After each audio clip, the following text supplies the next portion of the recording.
Reed, what up, bro? It's your boy, Roy Jones. I'll let you. Shout out to the Lost Boys. Y'all stay intact, all right? Peace right here in the building.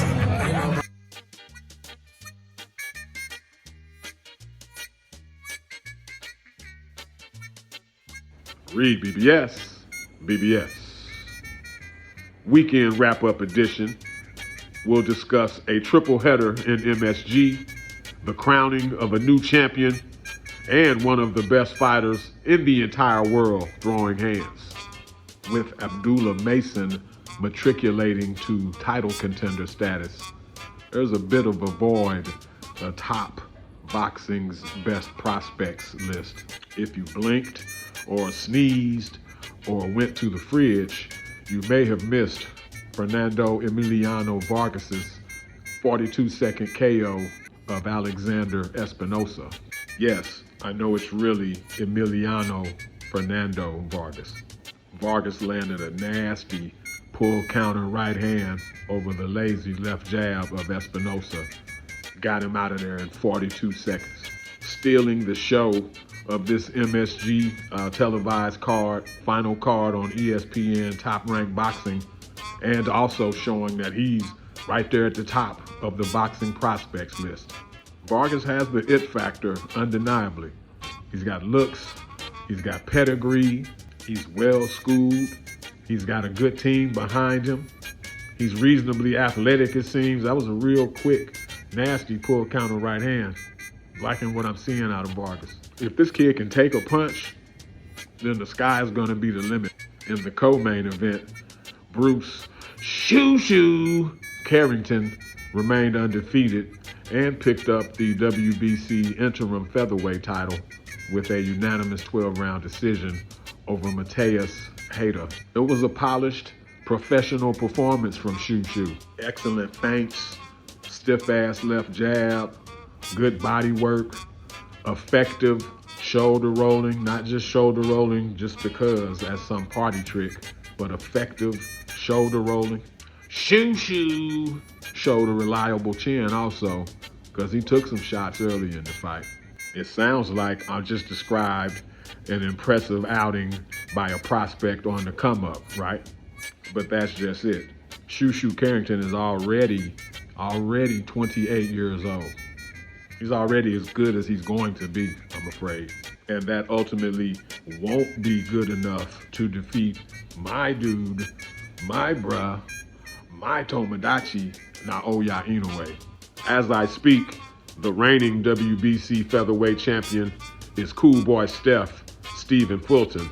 But Cool Boy Steph has been rumored to be moving on up, like George and Wheezy, moving on up to 130 to challenge O'Shaquie Foster for his title. We'll have to see how that materializes with Shu Shu and his interim title, WBC. Again, Shu Shu can't and won't beat Naoya Inoue, but that doesn't mean this fight still shouldn't happen. Don't get it twisted. Shu Shu can fight. He also has good verbal skills. My man is good on the mic. He's good at promoting himself. He's got that Brooklyn Brownsville MikeTyson tie-in, already associated himself with that. And yes, he's black. And yes, he's black. Being in the lower weights, Inoue isn't afforded many opportunities to face the brothers, black American fighters. There's just not many of us in those weight divisions. And with that, a lot of y'all still ain't convinced. You still hold the lack of brothers on the resume against Inoue, despite the way that he did Cool Boy Steph. A lot of y'all still ain't convinced.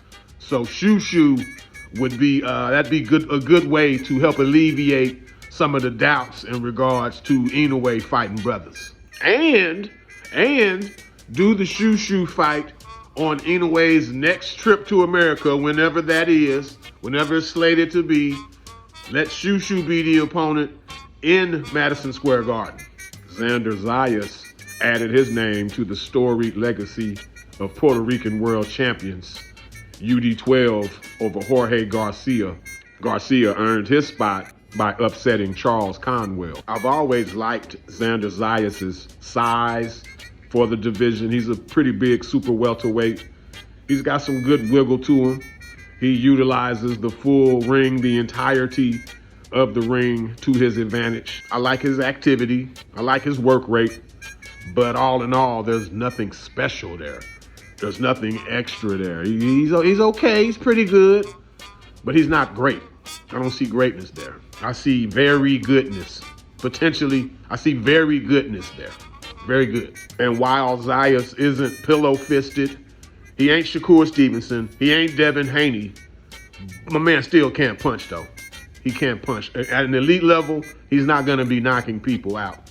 And that's going to become a problem. Lurking at number 3 in the WBO Super Welterweight rankings is Jaron Boots Ennis. I don't know what the plan is for Xander Zayas. I would think they would like to go for unification with Sebastian Fundora, be a little more money there, more prestige in a unification fight, because Boots Ennis will beat him. Virgil Ortiz will beat him. Or Zayas can take the chance. He can dare to be great, because on the other side of a victory, say, over a Jaron Boots Ennis or Virgil Ortiz, on the other side of a win that no one expects from you is greatness. It is greatness.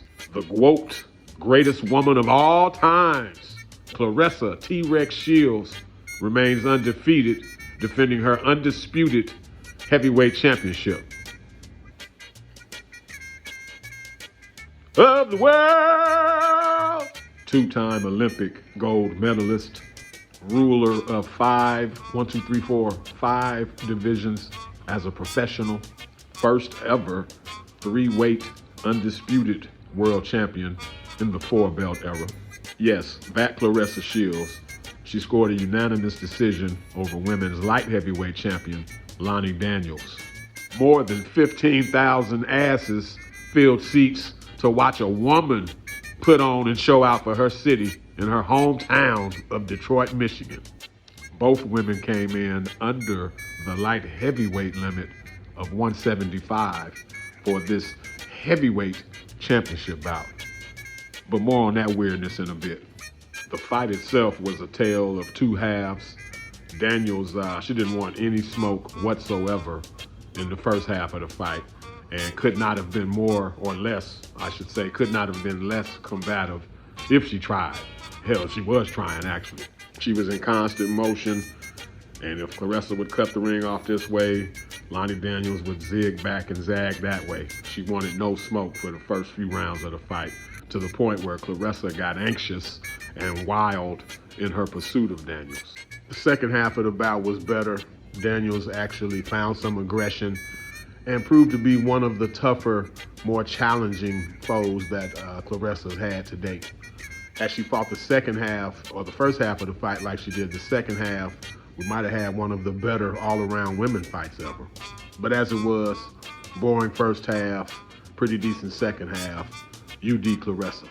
Getting back to my point about weight and the fact that we had two women fighting for the heavyweight championship of women's boxing, neither of the women who even made the light heavyweight limit of 175.